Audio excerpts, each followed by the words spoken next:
All right, guys, welcome to our episode of Coach's Corner University. Today we're joined by Meredith Paci. Meredith is a nutrition coach specializing in functional health, gut health, and hormone health, and she works for Scooby Prep. Meredith did a tremendous presentation on stress and the HPA axis for our education summit, and we're really excited to chat with her today. Let's start with Tony, though. Tony, how you doing, man? I'm doing good. Can't complain. Made it back from Ohio in one piece. Thankfully, the flights and everything. There's a lot of delays. A lot of people running. I wasn't one of those people, thank God. But it was not good. I think 3 or 4 groups may have gotten their flights canceled leaving Elite FTS. But week's going good. Like I was telling Meredith before, getting ready for school to start next week and 2 weeks out from the jiu-jitsu tournament. So it's business as usual. When I was in Ohio, though, before thinking about like talking about Elite FTS and the underground thing, I went for a run and I have a Garmin watch. I just bought it and it's a very nice watch. It's like a $400 or $500 watch, and the wristband is like the titanium, never supposed to break, like supposed to be super good. I start off on the jog. I'm like 5 minutes in and the fucking watch breaks. Falls apart. So I pick it up and I put it in my pocket and I'm like, whatever, I'll just keep running. And then I went to a jewelry store to get it fixed, and they're like, we can't fix it. So I was like, oh, okay. I called up the Garmin place and was like, hey, this is what happened with the watch. And they're like, oh, we can give you a silicone band for free, but we can't give you the titanium band for free. So we can give you 50% off. And it was like, it would be $150 at 50% off. I was like, that's ridiculous. So instead of paying that because I'm cheap, I went back on my route and looked for these little black pieces. And I found them and I was so happy. So no matter what would have happened after that, it was a great weekend. I found these little pieces. They actually fit right back in. And so far it's been holding strong. And I don't know how I found it, but I did. And so it was a good weekend. Thankfully for that. So you went to Elite FTS. Correct. And with some of the strongest lifters in the world and some of the best equipment in the world, and you chose to go for a run. Well, there's no better equipment than my own 2 feet. They're lethal weapons. So I'm just...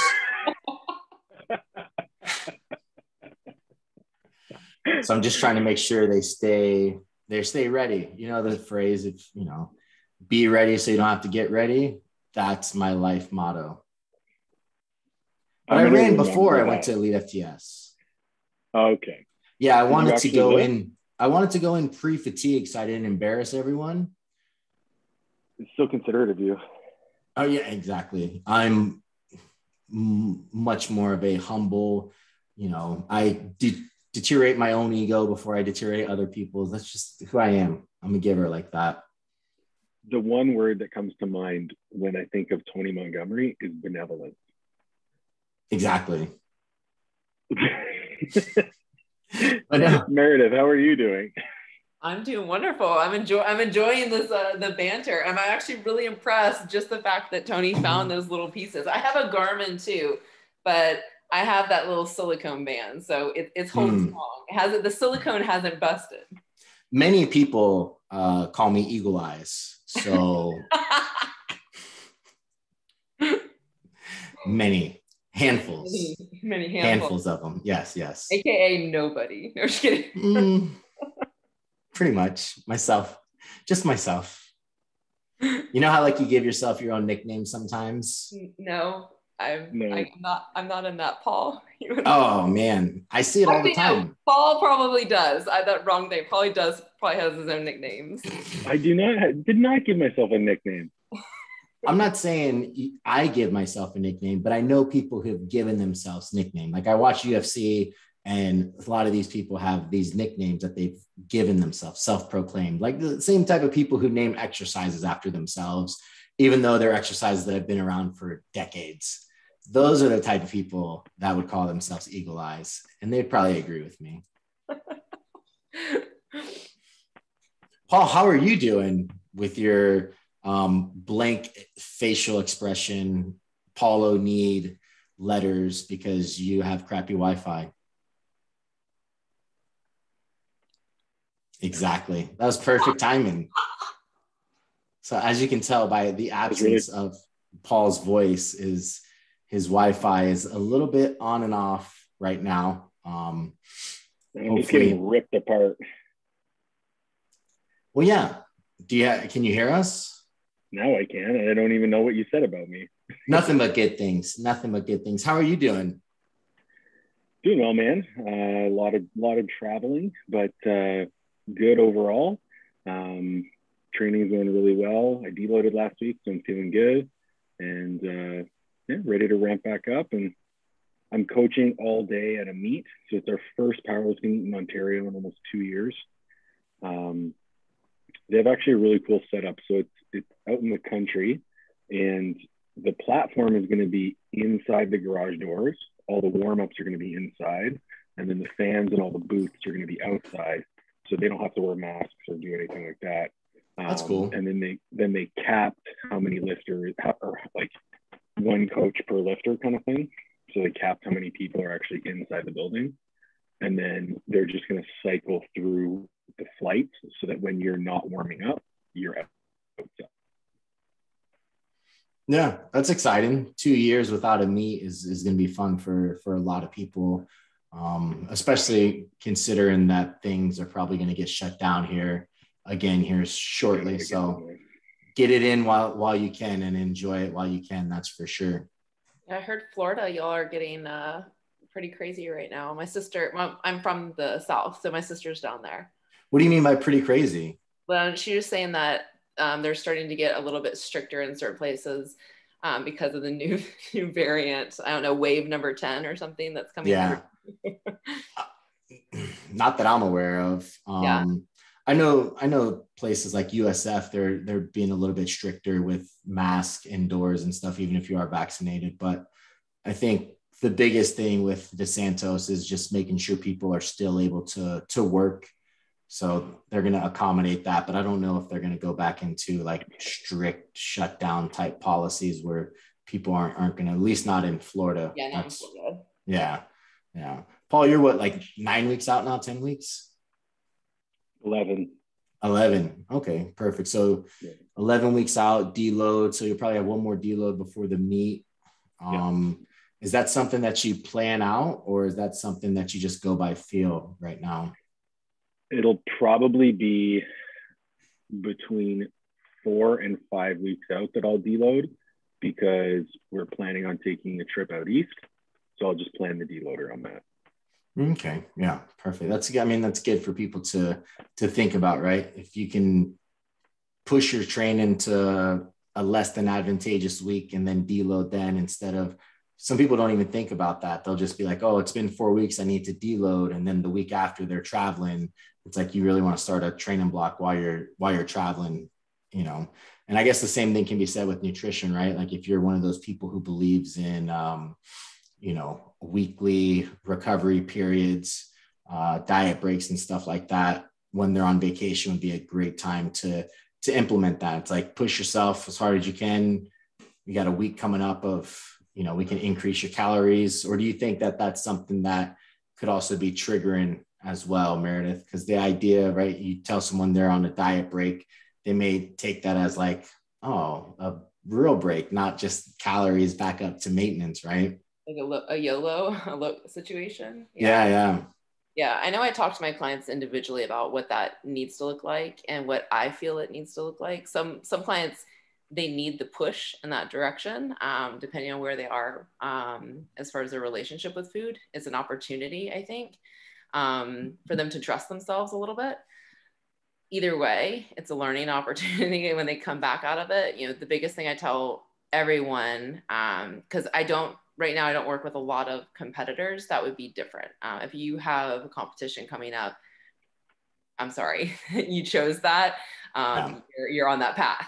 But the clients that I work with, depending on what their trajectory is, we have that conversation that I want them ultimately to go in with, no regrets coming out. Yeah. One of the things that I was wondering about with you being on the call is the idea of you become a nutritionist, you become a coach to help people like feel better, perform better, look better. But then if you work with competitors, you're actually going the opposite route, right? They're going to feel worse. They'll look great for a little bit, but you're battling all these insecurities, all these psychological, maybe eating disorders that they could be. Do you ever have that conflicting battle in your mind of like, are you doing the right thing by working with competitors and helping them get to where they need to be? Or would it be better just to strictly work with like lifestyle and performance type of athletes? Yeah. So for myself, when it comes to a competitor, I don't have any qualms with what I do, because anybody who right now, like I'm not prepping anybody, and that's just not where my focus is right now. My focus is a lot, unfortunately, on healing a lot of clients that have had poor preps and preps that have never ended.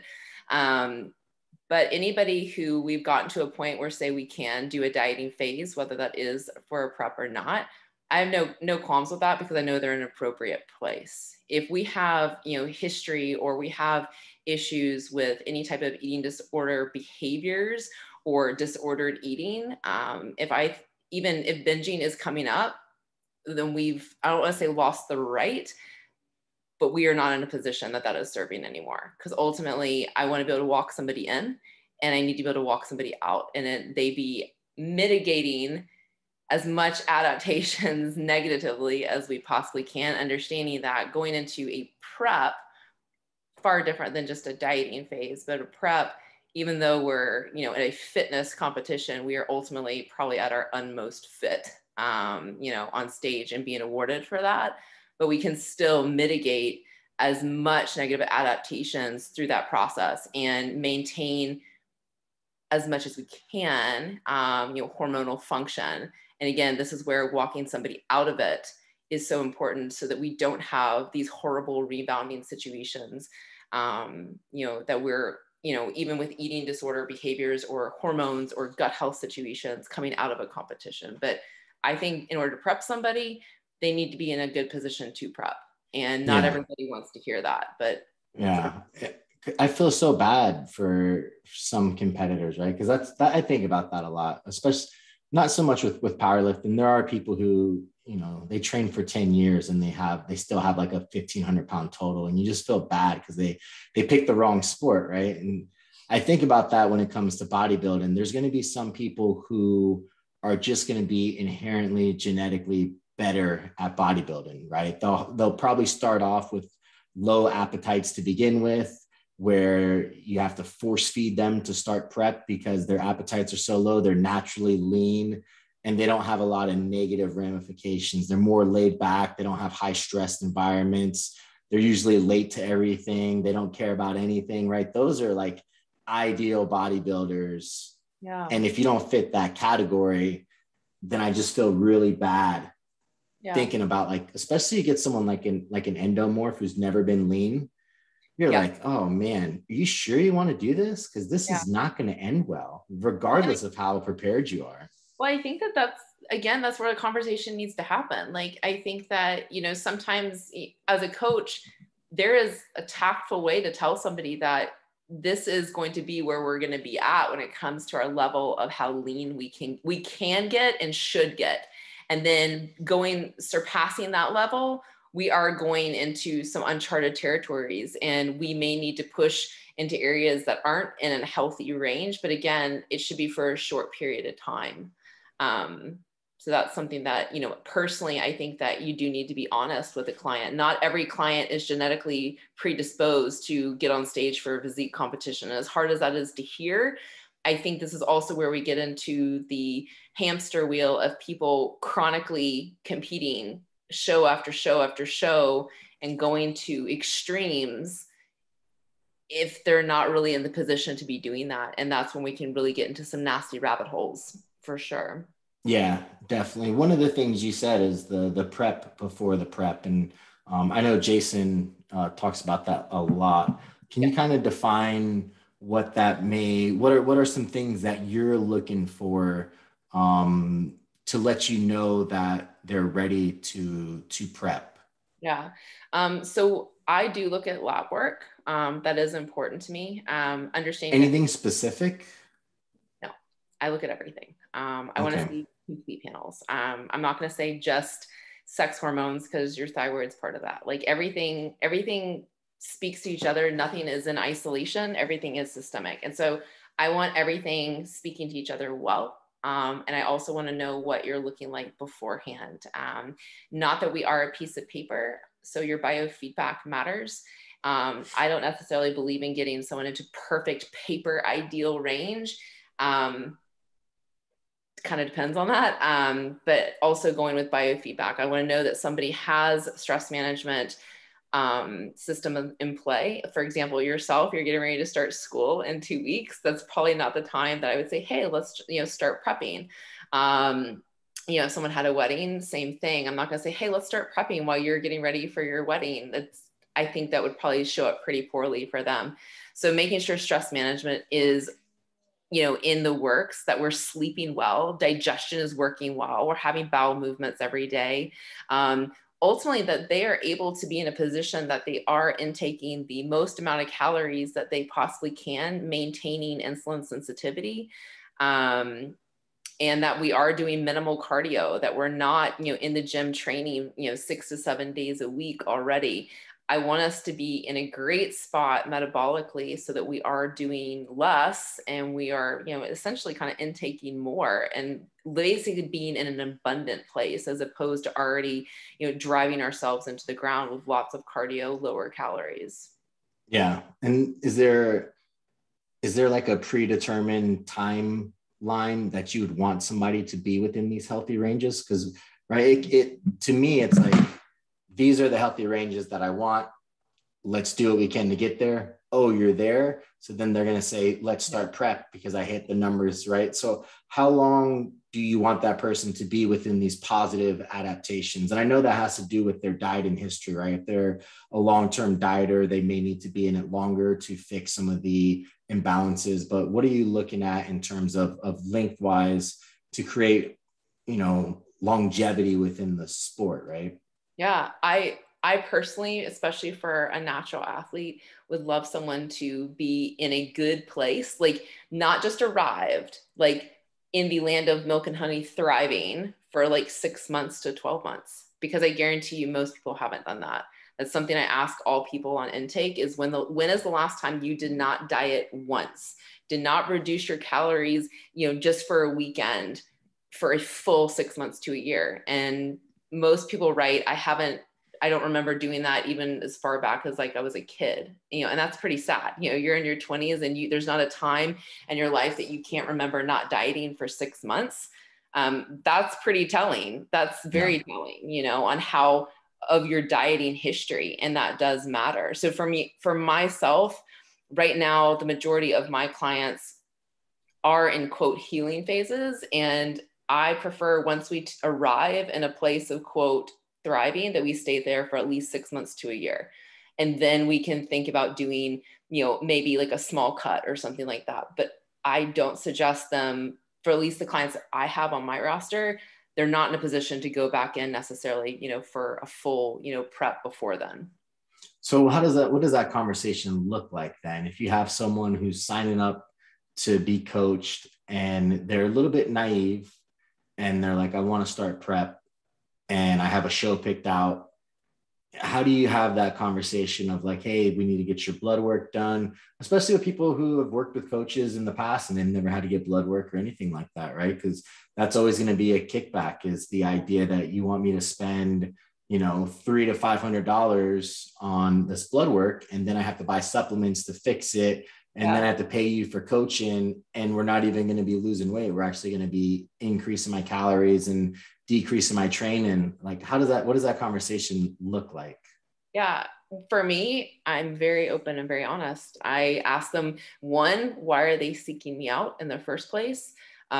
Clearly what they have been doing in the past hasn't worked for them. And so I think just by them reaching out to me, they are wanting different. So let's be different. Let's think longer. If you've spent however many years trying to get to that ideal body and ideal physique and you haven't gotten there yet, well, let's try working differently. Let's actually try working on getting healthy, building your relationship with yourself and food first. That's a huge thing. You know, if I can't have someone who just can go out to dinner with their family without, you know, having an anxiety attack, or like, you know, they have to track this, like, you're not in the position, you know, that's the reason that you're having, you know, such pushback when you do, you know, it is time to diet. And then I ask them, you know, what does, you know, long-term look like for you? Like, how do you want things to look in 5 years? You know, is fertility an issue for you? Is that something that's important to you? And beyond that, if it's not, like, what about, you know, Alzheimer's, dementia? You know, your hormonal health matters. And as much as getting on a stage matters too, we want to make sure that there is something for us outside of that and beyond. And that's just as important. So I'm very honest with them when it comes to cost. I try to work with them. If they can afford to do everything up front, like right out of the gate, awesome. If not, then I say, hey, let's work it in, you know, steps and stages. Let's at least build some consistency, which is like a huge, big, dirty word for anybody, is consistency. And then let's look at trying to get some labs in, like, you know, 8 to 10 weeks. And then going from there. You know, some people, knowing that the intake that they're telling me when it comes to, you know, their energy or their sleep patterns, I automatically might suggest, hey, we need to get a Dutch, or we might need to get a Dutch adrenal at the very least. You know, if I'm hearing signs of burnout, I'm going to be very honest with them and say, you know, I might not be the coach for you if you're wanting a transformation, because I don't sell that. I don't sell anything. I'm actually just going to give you your life back, you know, but it's going to take time. And the longer you wait, potentially the longer it's going to take. And sadly, sometimes, you know, some clients, they come in, you know, especially with, like, you know, adrenal fatigue or adaptation. I mean, that's what it is. I mean, let's be real. Your body's not broken. It's literally doing its job. Congratulations.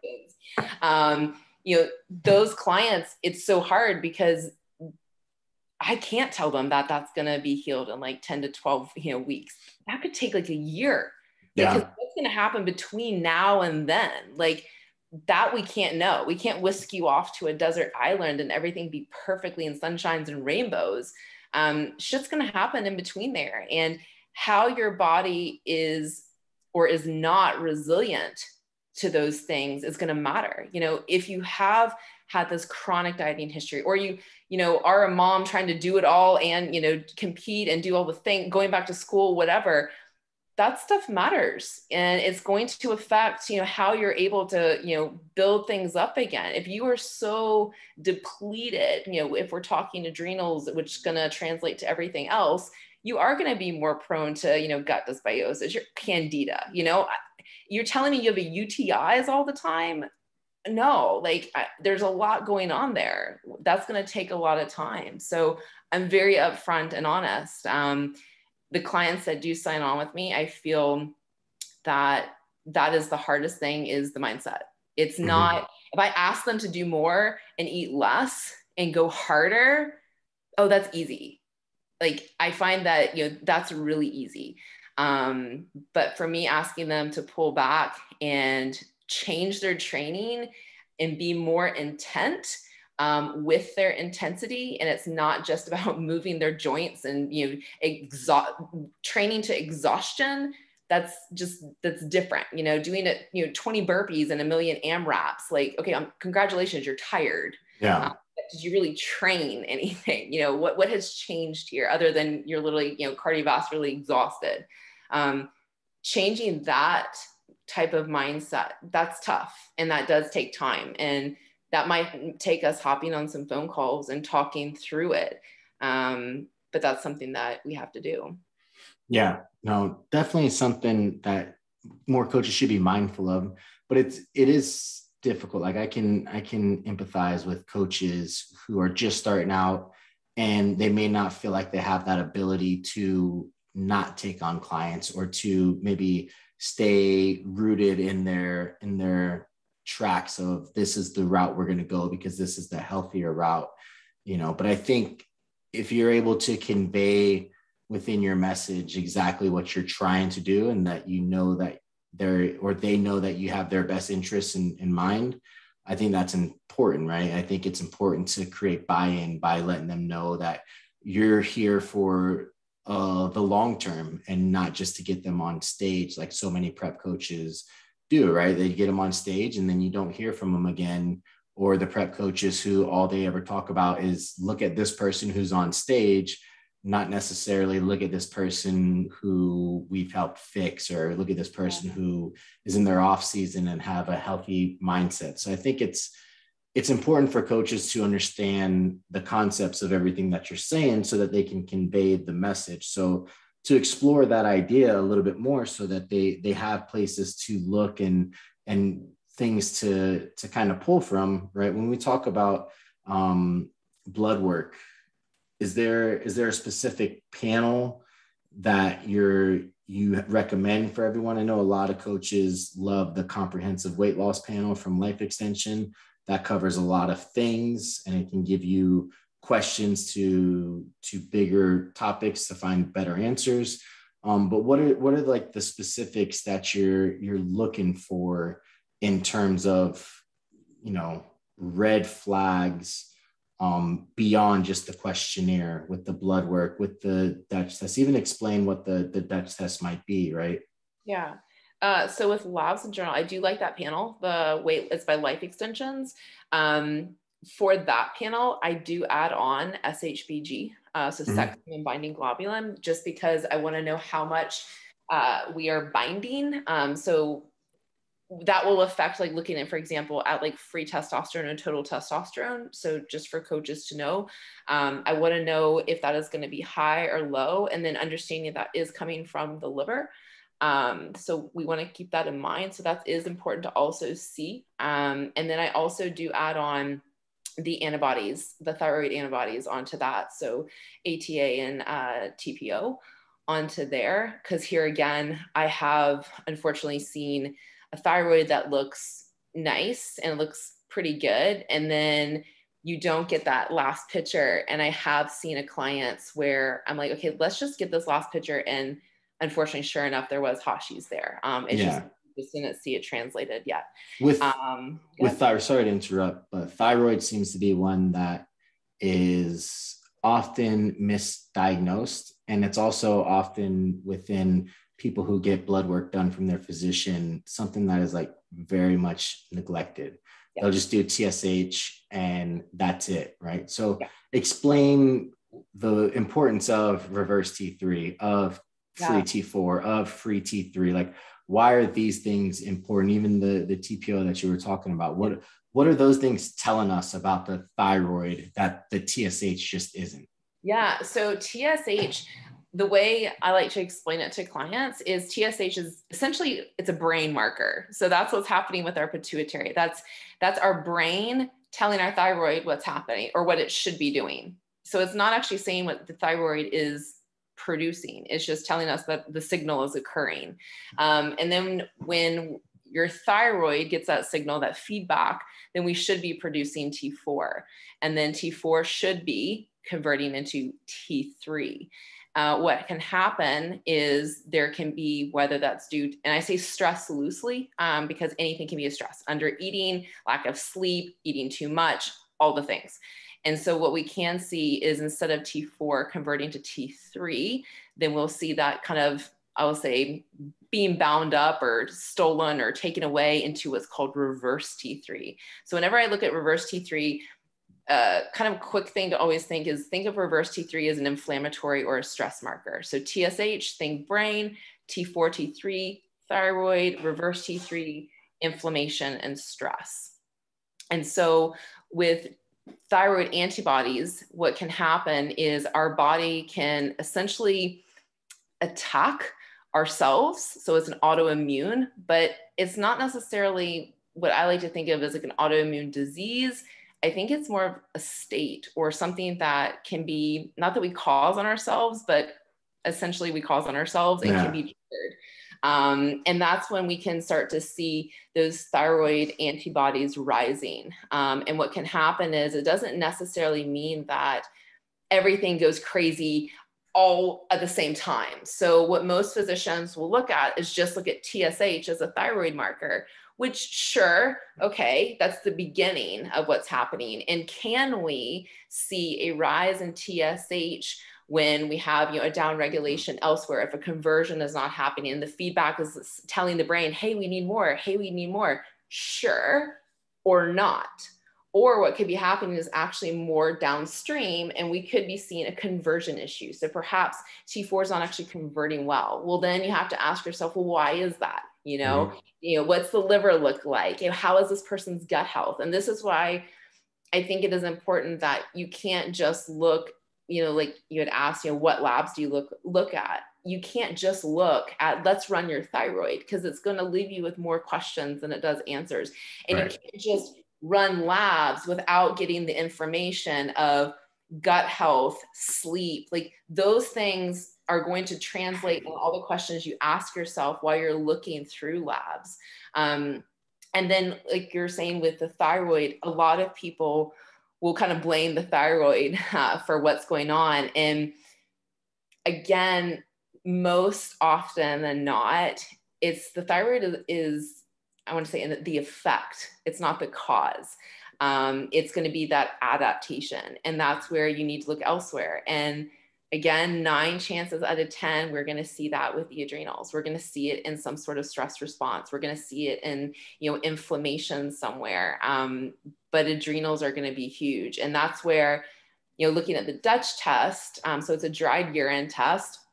And I do prefer looking at that because labs are not very accurate when it comes to, or I shouldn't say accurate, they're not the quote gold standard when it comes to looking at cortisol specifically. When you say labs, you just mean blood work as opposed serum. to urine. Yeah, so serum labs. Yeah. So serum labs aren't really the gold standard when it comes to looking at cortisol specifically. Cortisol is metabolized for the kidney and the liver.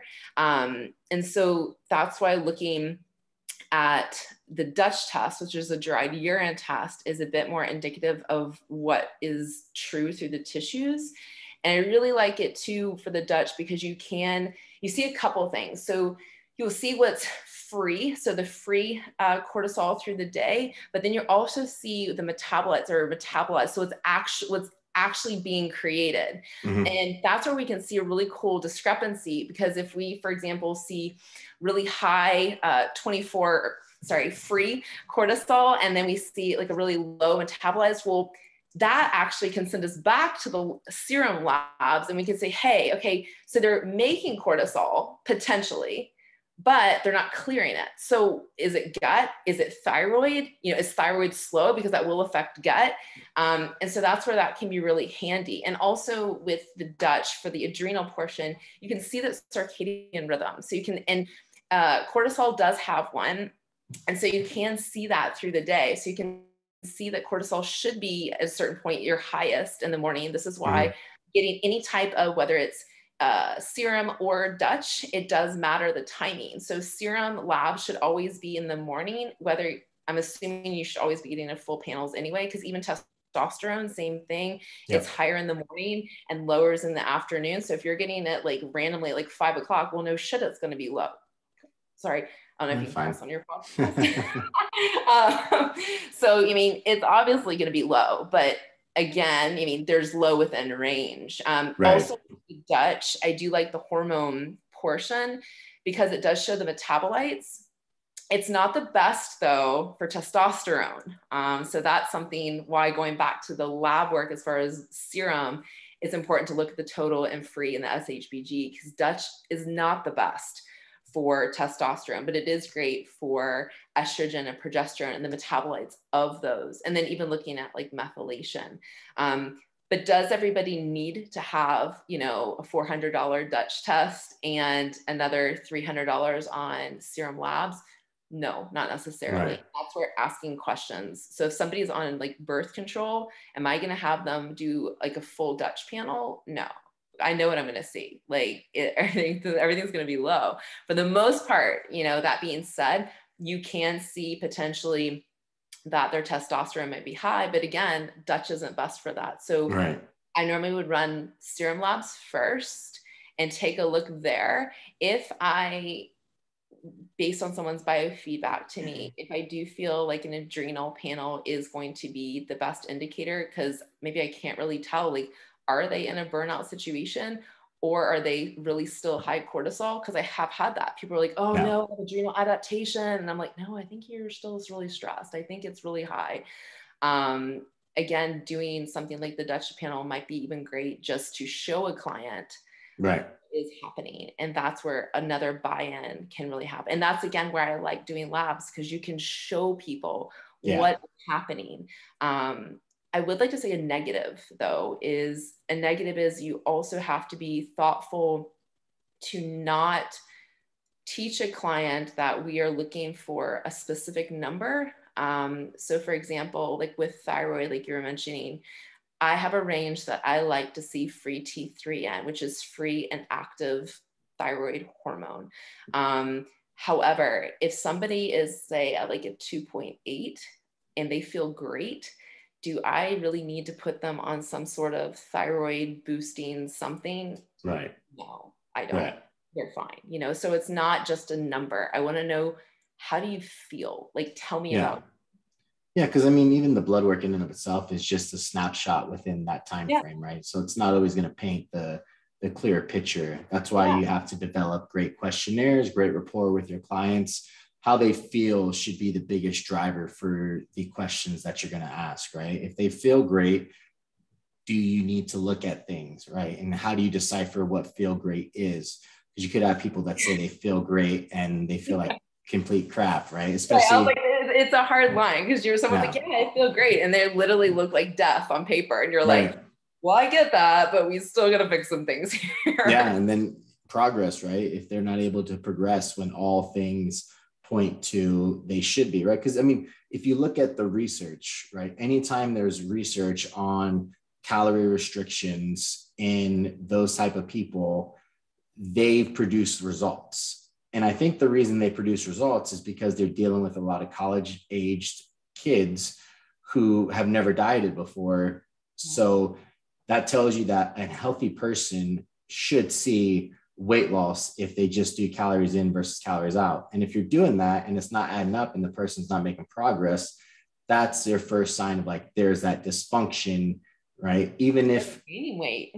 Right. Yeah, exactly. So there's all kinds of things that are going to be red flags, whether it be progression, performance, questionnaire, and then those can also be the guiding factor to create buy-in for the blood panels and for the Dutch tests and things along that nature, right? So sometimes as a coach, you may present all these ideas that you have based on what they're saying, and they may not be ready to buy into that just yet. So sometimes you might just have to run with it and show them like, hey, look, this is what I think is going to happen based on what you're telling me and your previous history.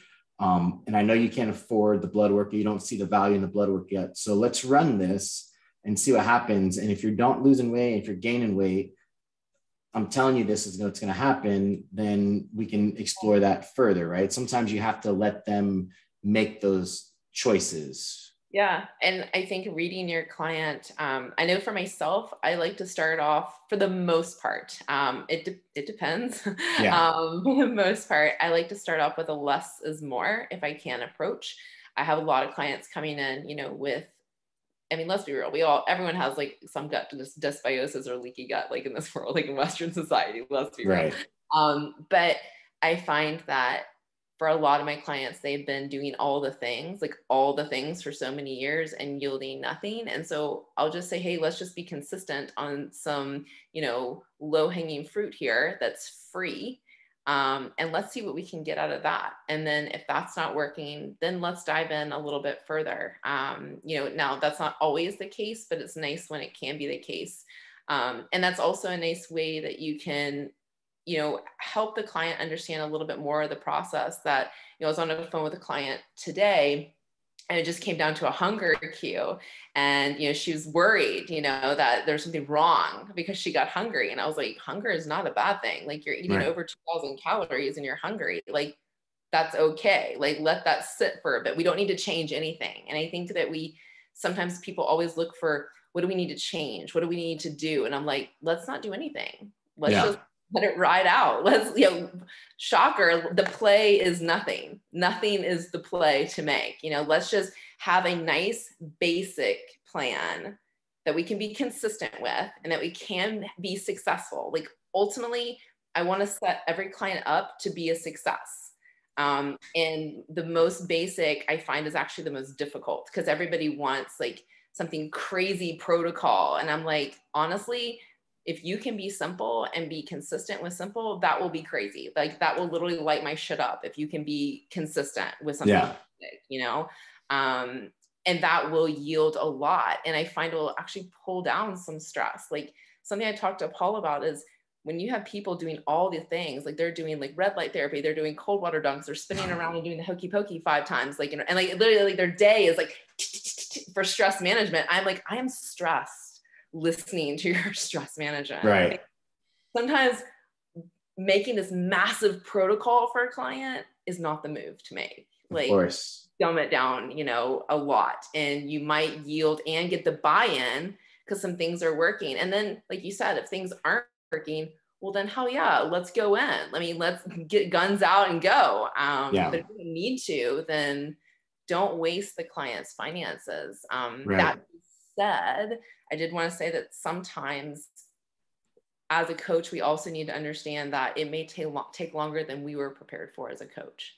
And that's hard, when you're like, what have I, they should have gotten results by now. And, sometimes, especially with dealing with complex cases, it can take a while because they really have been there a while. And that's when you have to be patient as a coach, or be willing to say, hey, this is beyond me and we need to, outsource, and let me refer you to somebody. Or do you mind? I've said to my clients, I said, hey, I have mentors. And I've said, hey, do you mind if I reach out to my mentor about your case? Because I would like to get another set of eyes to make sure that I haven't missed anything. And your clients won't mind. If you ask them, I think that, I know for my clients, they respect me more, that I'm willing to say, hey, let me bring your case to somebody else who I think might be able to help us.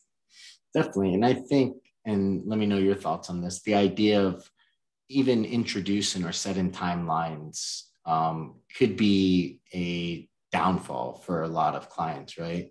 Because you give them this idea of like, this is when it's going to be over. This is that magical, as if you can predict when their time frame is going to be, right? And I think that's a big problem with a lot of people who are dieting, right? In performance sports, especially, I'll have MMA fighters or jiu-jitsu people or powerlifters, and like, I compete, I'm 10 weeks out, I have to make weight. And it's like, you're not ready to make this weight class, in 10 weeks, right? And the same thing with prep, right? People sign up like, I have a show in 12 weeks, help me get there. It's like, we can't do deadlines, right? We have to allow your body to do what it's going to do. And then once we see where it's going, we can maybe start predicting things, right? So how do you feel about timelines and things like that? Because obviously you don't want to leave it so open-ended that they think that there's no hope for them. And people do better with timelines, right? They're able to be more adherent and consistent if they know, hey, if I can do this for 6 months, I'll start feeling better, instead of, oh, we're going to just try to make you feel better. And when you do, you do. And that's great. And they're like, oh, this could be forever. Like, I don't want to do this either. Yeah, for sure. I generally, for the places that I work with, I tell them, don't expect miraculous things, at least for the first 3 to 4 months. I say that the goal is for us to ensure that they start to feel better. But when it comes to body composition, that's the tricky part. So there's a difference there. Like, I can get you to feel better, but that doesn't mean you're going to be like dick skin shredded. like those are going to be opposite. Okay. Yeah. And so that's the conversation in the beginning that we need to have, that we, in that triangle of, health, being physically strong or aesthetically, we got to pick. Like we're at the point of picking. You have lost the right to be in the center. We now get to pick. And physiques is not it. Let me just, as a coach, let you know that one's off the table. So we can focus on being strong and we can be well, but we're not going to be shredded. And so I just let them know that a great byproduct of getting healthier could be that we see a great yield in their body composition and that it actually improves, which 9 chances out of 10, we do see that. And then we also, I let them know that, that might take, 12 weeks, but it also could take 16. But I'm not looking at their aesthetic. And then I let them know it's really based on what we're looking at. Like if I'm looking at an amenorrhea case, I can't give them a timeline on that. Like that's gonna take us a while depending on where we're at. Like I had an amenorrhea case and that took us a year. It took us a year to get her period back because it had been over a year. It had been a couple since she had it. So I think for myself, when it comes to timelines, it is case by case scenario, but I definitely can say that I can get you feeling a little bit better depending on the situation, at least within the first couple of months. That being said, like when it comes to the adrenal situation, like I have had several people where, their hormones are so rock bottom, and we have tried the natural route and understanding that if we try, quote, the natural route with herbs and all these things, that's going to be time. And then we could get to a point where, hey, that's not enough. And there is no herb that you could put like IV into your body that is going to bring things back. And we need to then seek like an HRT route. Yeah. And so that's, again, those conversations of timelines. Well, hey, let's try this. Okay, let's try this for say 3-4 months. Because for me, like red blood cell turnover, I'm thinking 90, 100 days, as far as like for an egg, when it comes through the follicular cycle. So I'm trying to think of all those things when it comes to my client and then say, okay, hey, we're looking at least 4 months for almost any of this stuff. And then that might look like getting more lab work at that time. That may look like reassessing things, upping things a little bit more. So I try to be thoughtful to a timeline, but also let them know that we can't be hindered by a timeline and we can't let that hold us back, because ultimately everyone who's come to me, they've been doing something for months to years. So, 12 weeks, 16 weeks, that's a drop in a bucket. Yeah.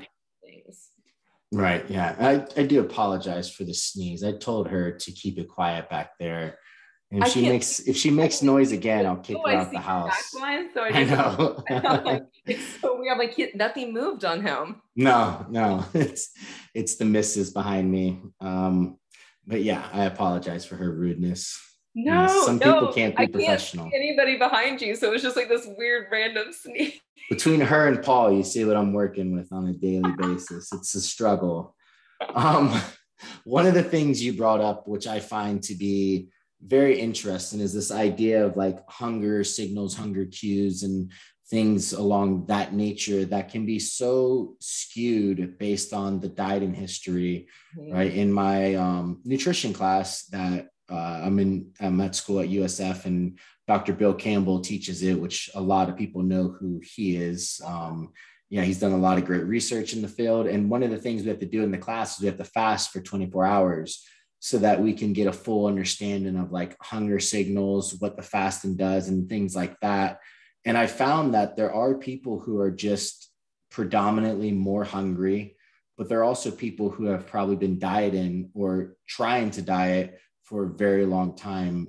When you're dealing with someone who has these off hunger cues, how do you fix that, right? Because that's something that can derail adherence very, very fast, is if, they're eating 5,000 calories and they're still hungry. So as soon as you diet them, it's like, oh man, now I'm starving. But are they like, they're obviously not really starving. So how do you fix those things? Have you done any of that with the hunger signals or anything like that? Because I know there's ghrelin and leptin that play a role, and I know sleep plays a big role in that too.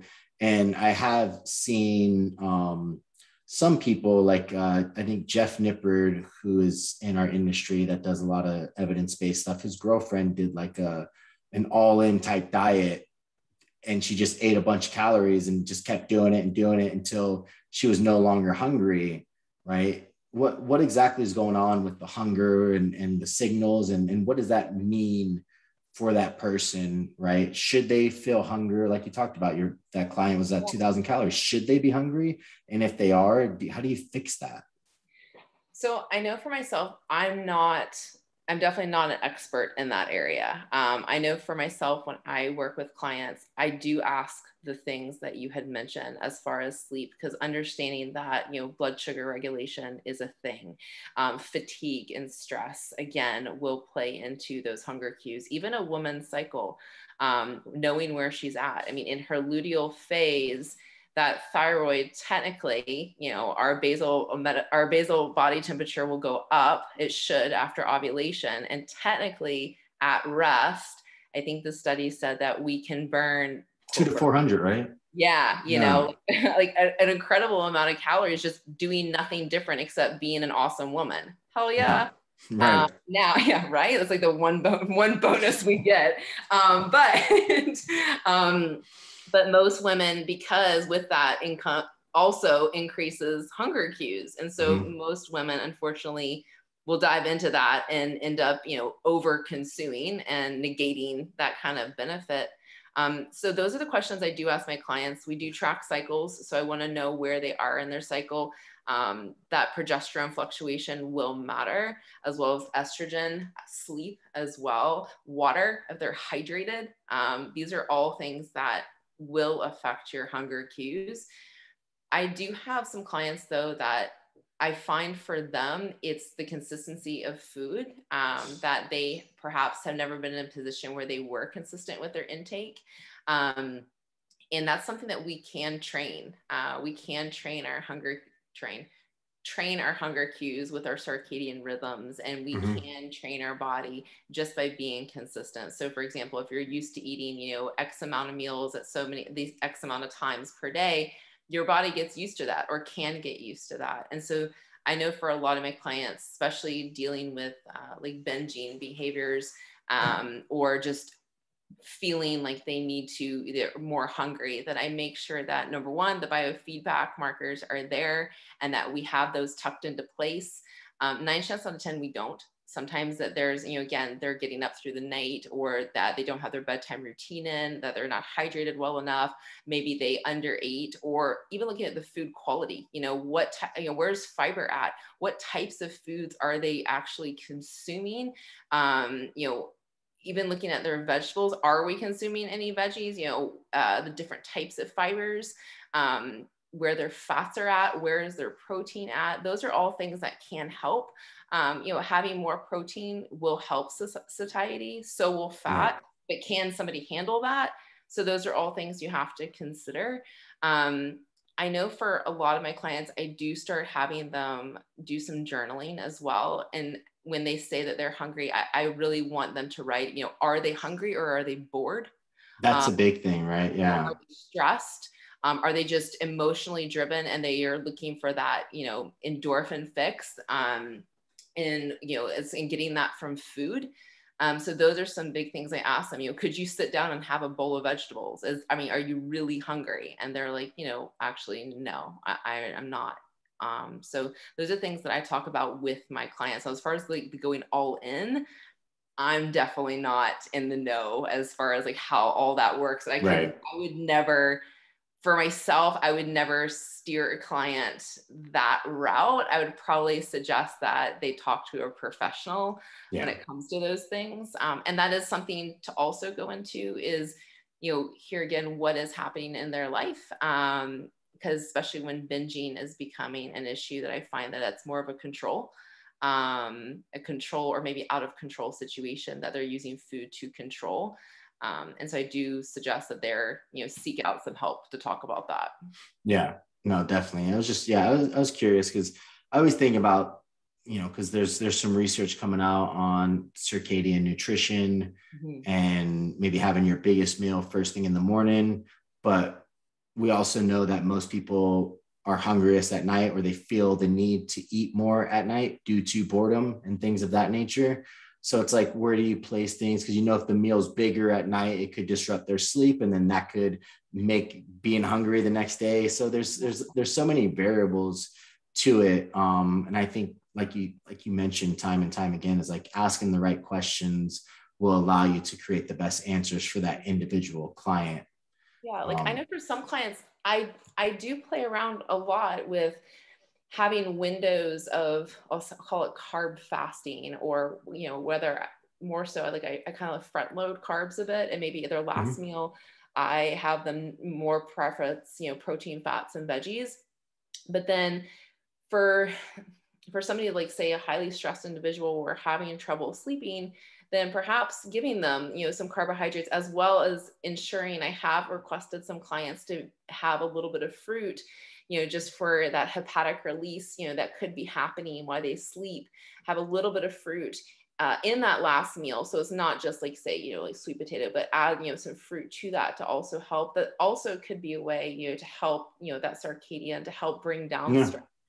Right, because carbs release serotonin. Serotonin is going to help you sleep a little bit. Even maybe having them do turkey to get more tryptophan, right? All those things like are small little tricks that you can figure out to get that person. And it really just comes down to talking to that person, right? Like, where are you falling? What are the red flags? What are the triggers?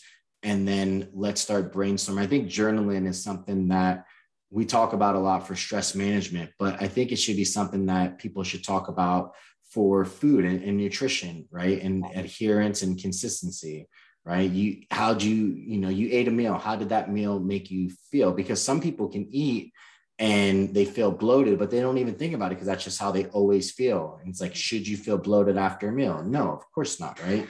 You should not feel bloated. You should feel satiated somewhat. And if you don't feel satiated, then why? Maybe you ate too fast. Maybe you were trying to get work done while eating instead of just sitting down and enjoying the meal, right? That so many things. Right now, like distraction, I find that's actually cuts on like a couple of points I talked to clients about. Is in the evening, I have what I call a cutoff time and then actual bedtime. Bedtime means like sleep. I don't mean like in your bed reading. That would be cutoff time is cutting away from social media, getting off the work. Of course, is like pot calling the kettle black right here. Yeah. Maybe we should skip this part. But no, it's important. But I do find, like, for myself as a coach, when I have clients write in biofeedback, I want them to reflect on how their day actually went. And then I do want them to reflect on what they can do better the next day, because that is how we are going to improve. But I think, like you were saying with journaling, making notice of with food, like how they do feel. Like, are you exhausted after eating? Do you get this huge spike and then this huge crash? How are you feeling like around your training, like with your meal? Like, that's important. Like, a lot of people say, oh, no fats, for your pre-training. And I'm like, well, that could be a thing. However, for some people, that's going to be a really nasty situation. Like, to make them go hypo. Yeah. I'm like, they're going to crash hard, and that's going to be like no bueno.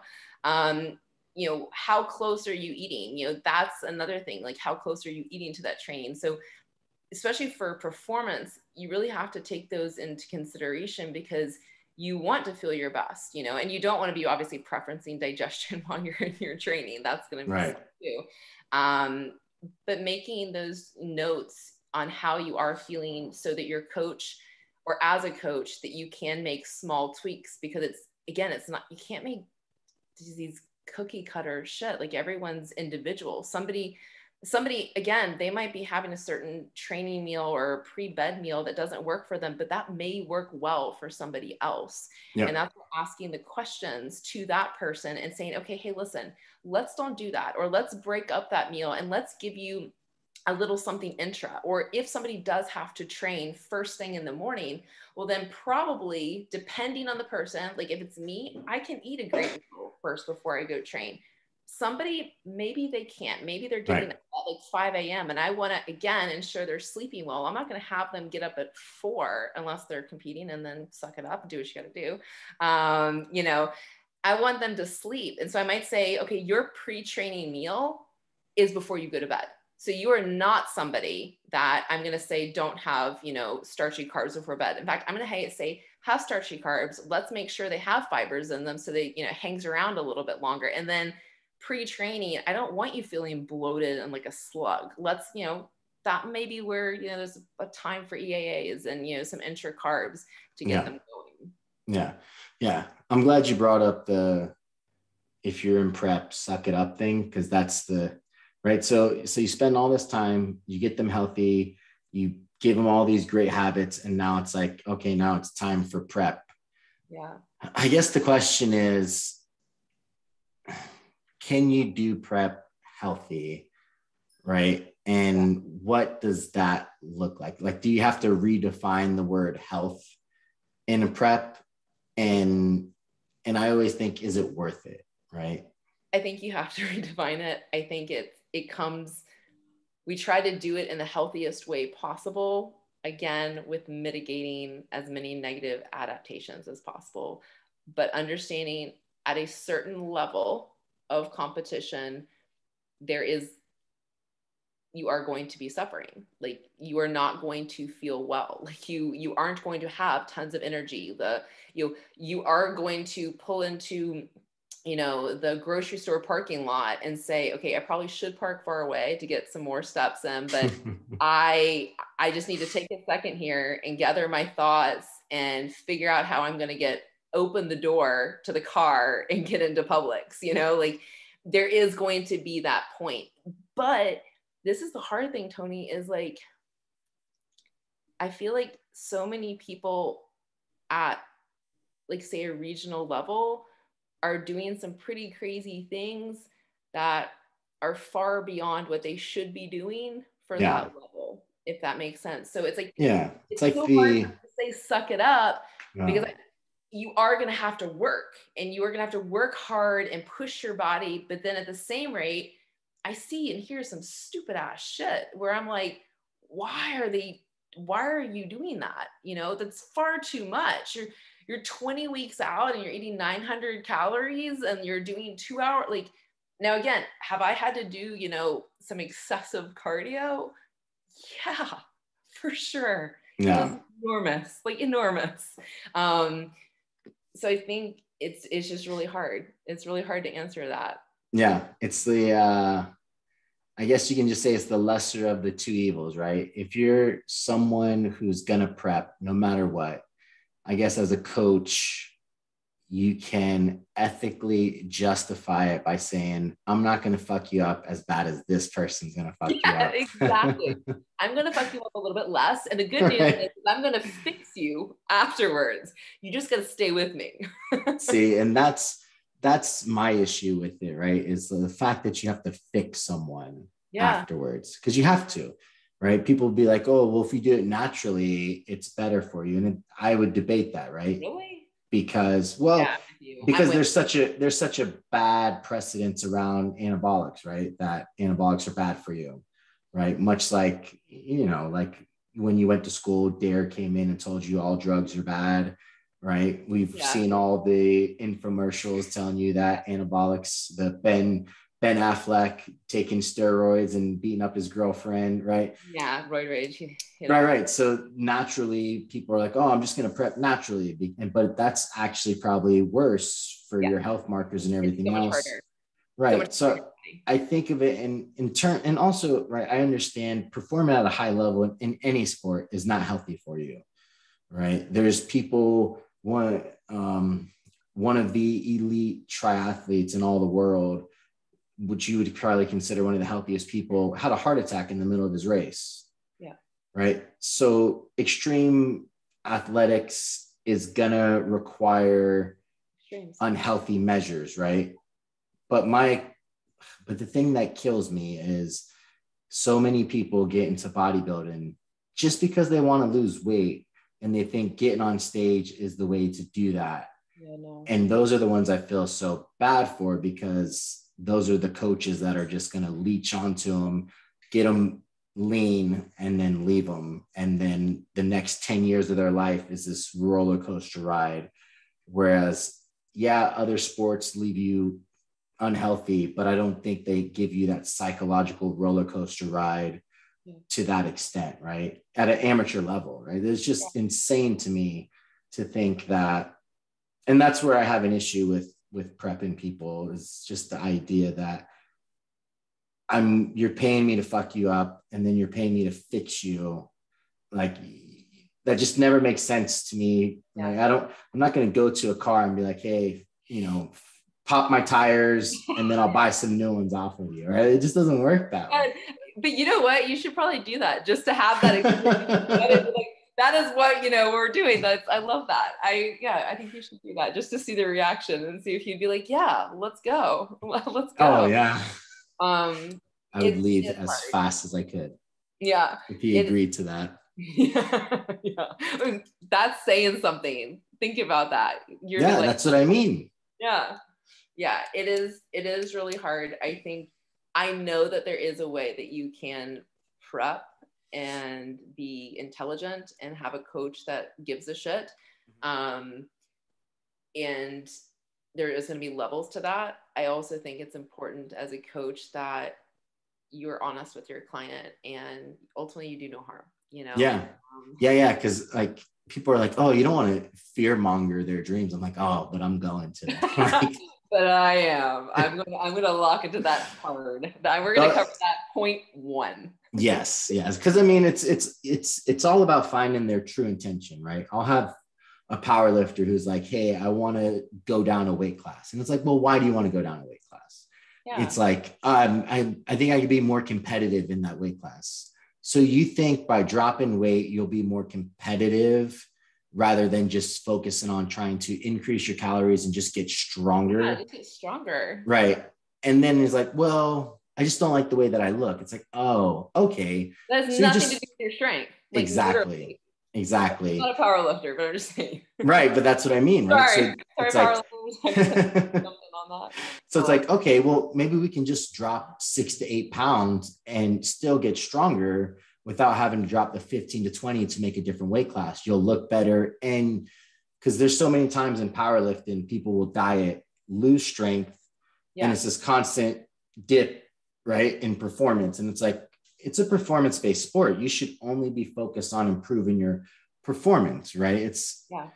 And I know you deal with that with bodybuilders, is the idea of like, do you take time in the off season to actually grow, right? Or are you constantly stepping on stage and bringing the same package every time just because you like the way you look on stage, right? But they don't. At least I will say, like, the people that I have worked with, they don't like they don't like how they look. They want to look better. But I'm like, but you haven't taken the necessary steps to actually change. Yeah. So I think with anybody, it comes down to, and I think too, when everyone says, I want to get down to a certain weight, I'm like, do you really? Because you're literally going to be a smaller human being, the same human being, but smaller. Right. Like, what does that mean? It's an arbitrary number. Yeah, exactly. And so that's something I work with my clients on, is just like what you said. I want them to become strong. I want them to become like have muscle. We're so, as a society, we're so overly fat and underly muscled. Sorry, but it's so true. And everyone's concentrated on just becoming smaller versions of that. I'm like, literally, you want to just be like a walking skeleton. Like, that toned physique is literal muscle that requires lifting heavy, not just moving your joints fast. That's not going to do it. And I know for my clients, I'm really lucky. I always say I'm really freaking lucky because my clients buy into that. When it comes to their biofeedback, I want them to be strong. And when they start to feel strong, it's almost like they just like kind of like take that bite of it, and then that's the buy-in. Yeah. If you can shift their mindset to performance driven. Yeah. Because like I always tell people, if you're performing well and you feel well, you're going to look lean. You're going to get leaner eventually, right? Buy into performing and feeling good. Yeah. And then, because like, I mean, I don't know how you feel about this, but I feel like most people can reach the look that they want and feel good and perform at a high level 99% of the time. Yeah. Agreed. Without having to step on stage or anything like that, right? Yeah. And that's the conversation I try to have with all the people that I work with. It's like, do you really want to do this? Or what if we can improve your performance, improve your quality of life, and you have a 4-pack? Would that be good? Well, yeah. I would love that. Then it's like, yeah, we don't have to get on stage. We don't have to, those last 8 weeks that'll fuck you up, that we have to spend 3 months trying to fix afterwards. We don't have to go there. We never have to go there, right? We can just constantly ride that line of feeling good and getting stronger. And that works for so many people. But I do think it is important for people that are going to do it no matter what, to make sure they find the right coach, the one that cares, the one that asks the right questions. And I think all the things that you covered today are things that every athlete should be looking for their coach to bring up as they're starting the process of interviewing coaches to make sure they're the right fit. The coaches should be having an in-depth questionnaire to make sure that their diet history, their training age, all that stuff matches. They should be asking questions about birth control, hormones, all this other stuff, right? And any type of disordered eating habits or anything like that, right? They should be asking a plethora of questions, not here's the link to go pay and we'll figure it out once we get the money rolling. Like that should be a red flag right there. And as a coach, I know it is probably harder. I would think, I don't know, you can probably, speak on this, to ask women about their menstrual cycles. I have no problem with it because I know how important it is. Yeah, it's important. And so for coaches listening, if you are, male coaches, you need to ask. You need to ask those things. If they're not having one, you also need to ask the follow-up questions on if they are on birth control or not. Because again, it's your job. We're not just, I'm not, I know Tony's not, I don't do transformations. Yeah. If you're wanting to hire me for, to lose 20 pounds, I'm not your coach. I'm here for I'm here for the long haul. One of the questions I ask my clients, every client, you can come into me and tell me you have H. pylori, show me your GI map. I'll be like, awesome. Here's all the questions. The biggest question I ask at the very bottom is why? Yeah. Why now? And what will this do for you? Because I can lay out the best of protocols and I can put everything on paper and it can be awesome. But if that why isn't there, it won't happen. And I think it's really important, for a male coach to be comfortable just to ask basic questions. Even if you're not comfortable with a female's cycle, you need to ask the basic questions because we do have a responsibility. This is someone's life, and what you're doing with them and doing to them right now for the next 3 months to year, that will affect their next years. And that's important. Yeah, definitely. I think, you were just talking about getting your master's and being a registered dietitian. And I think the buy-in to being a coach is so minimal now, right? But I feel like as a coach, you should have the same Hippocratic oath as a doctor would, where you do no harm, right? That should be the basis of how you build your business. And I don't think a lot of coaches buy into that. I think a lot of coaches buy into the transformations. They want to see their bank accounts, the ones that gloat about how much money they're making all the time and how many clients they have. It's like, those are all red flags to get away from. You want coaches that are there to help you in the best way possible and to make sure that you actually are doing the things right that are necessary. Because it's the same thing as, if you've never gone through it, then you don't know what questions to ask. So your coach should be asking those questions for you and guiding you, right? It should be a mentorship type of program that you're trying to provide for those athletes. Yeah, you're educating them. I mean, you're educating and you're also advocating. I do have a medical background, so it's probably where it comes from. But I just really believe that, one, I want to do no harm, and I want someone to leave feeling and being better than they were when they came in. That doesn't necessarily mean they're having a 6-pack, but I want them to be educated. I want them to be able to move forward and have, the information for them to just create thought into what they're doing next. I want to elicit thought. I want people to ask why. And I want them to maybe not understand the ins and the outs, but understand that it does matter. And to be able to ask follow-up questions, especially, to their physicians. It's really a shame. It's not just about a cookie cutter, like templated program and getting as many clients as possible, because if you're actually harming them or elicit no response, if nothing's changing, then what are you really doing? You're not coaching. Like Right. Coaching is giving information. It's being a leader. It's, being an advocate. That is a coach. Yeah.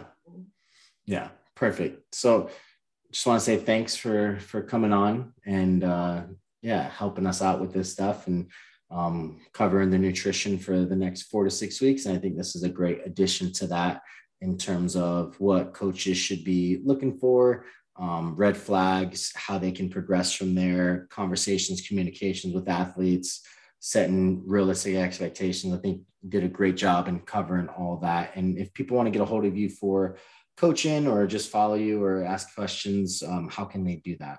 Yeah. So on Instagram, Meredith Paci at Scooby Prep, or you can email me at mare@scoobyprep.com.